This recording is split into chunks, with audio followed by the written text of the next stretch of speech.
Everybody, welcome to the Decks of the Weekend. I'm back from Berlin. I've been there to shoot some card market videos. As always, they have not just a regular gameplay video. This time they made the series of the best modern deck of all time.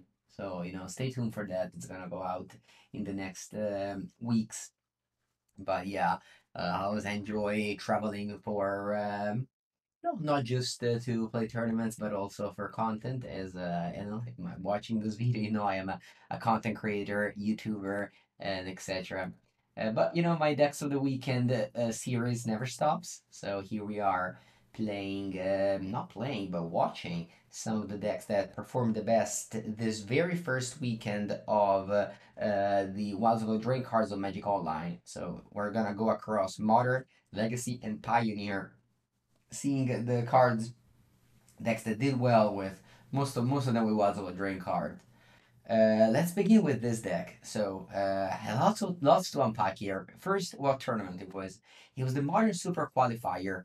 For those of you who don't follow Magic Online, this was a 550 players tournament.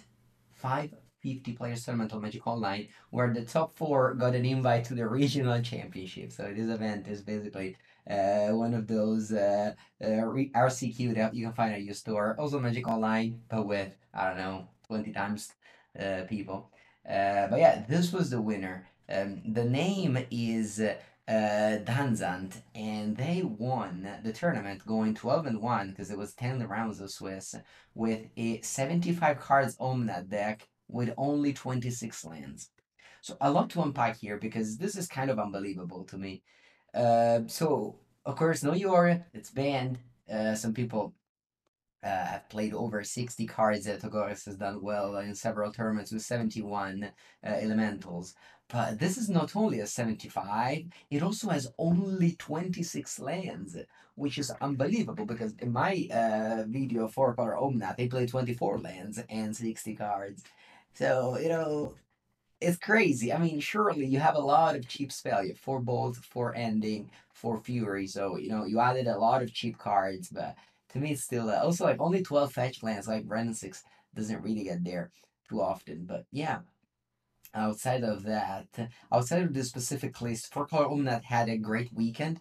As I put it in the as I said in the when I made the decks of the when I made the modern power rankings at the end of August, and I knew that after Beanstalk was going to get printed, and I knew that after Beanstalk was going to just revolution the archetype.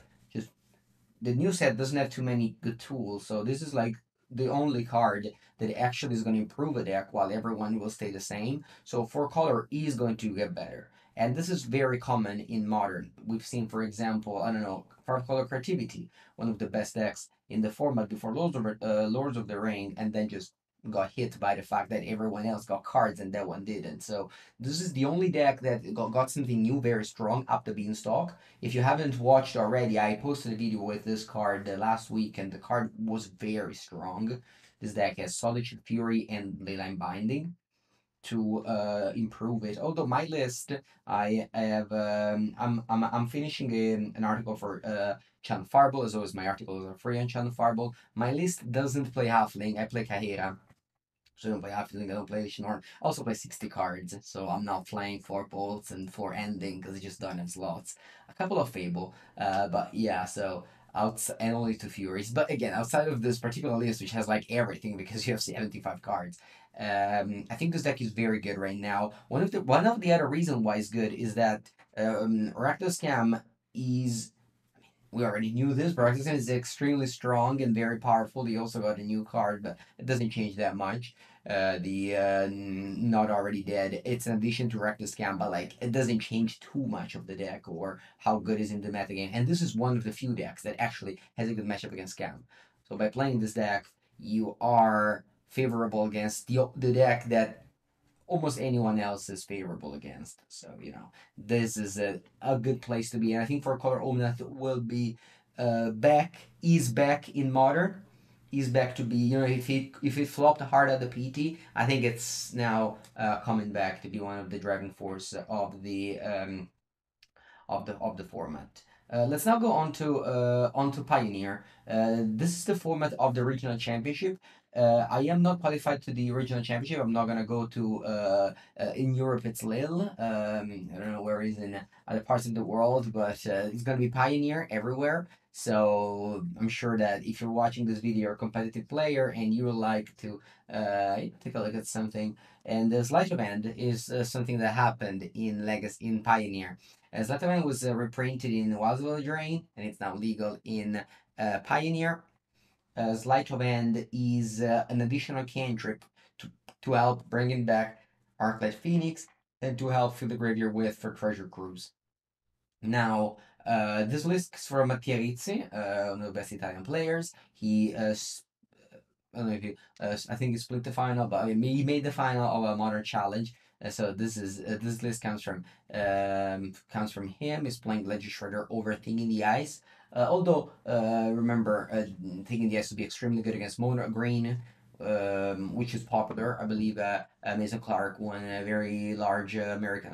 I don't know the size, but like won an American event playing Mono Green. So this is definitely the more Thing in the Ice you play, the better you're against Mono Green. But again, I don't follow too close with Pioneer. I just wanted to let you know that Sleight of Hand is boosting this archetype that won a Pioneer challenge and made the final into another one. So this archetype that maybe was a little bit forgotten is getting a boost now. Classic thing, new card. When other decks don't get that many new cards, it's a boost for your deck.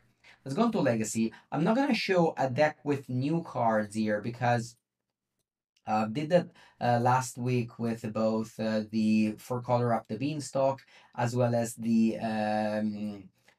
mono black elm. This weekend there was the modern super qualifier and also the legacy super qualifier. That event had 270 players, so 9 rounds of Swiss, and it was won by four color there too with Yorion, the lighted halfling, and up the beanstalk. But that's just like, yeah, basically the same deck in modern. I wanted to show you something different here. This is Boar's Initiative, a deck that got a card banned recently, White Plume Adventurer, and got a new card that is very good. It's for Torlingus. If you don't know what it is, I played it in the Legacy four color deck last week. It's a Boros card, so has 2 colors of mana. No, it has 2 colors of mana under the Mox Chrome, but it's also like a fireball of knights, and it's a card advantage tool with the monarch mechanics. It can be both the initiative and the monarchy. This deck was played by Mapson. I listened to his podcast. He really likes Legacy. He likes Green White Depths, and he moved away from that archetype to go into something. This is something that if you are a long-time Legacy player and you play something like this, you really believe that this deck is very good in the format.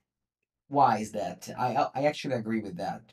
If you listen to the podcast that me and Javier made last week, we talked about Legacy a little bit on the metagame, and the change that happened is that Blue Black Scam, the deck I played and the deck I loved and wrote about, was the most expected deck, and Four Color just came to prey upon it. Four Color did so well at Four Seasons, with four people in the top eight, and also again won the PTQ this weekend. So Four Color is right now very good, preying on the all of the Orcish Bowmaster decks. And Boros Initiative preys on Four Color. This is a very good matchup against that deck.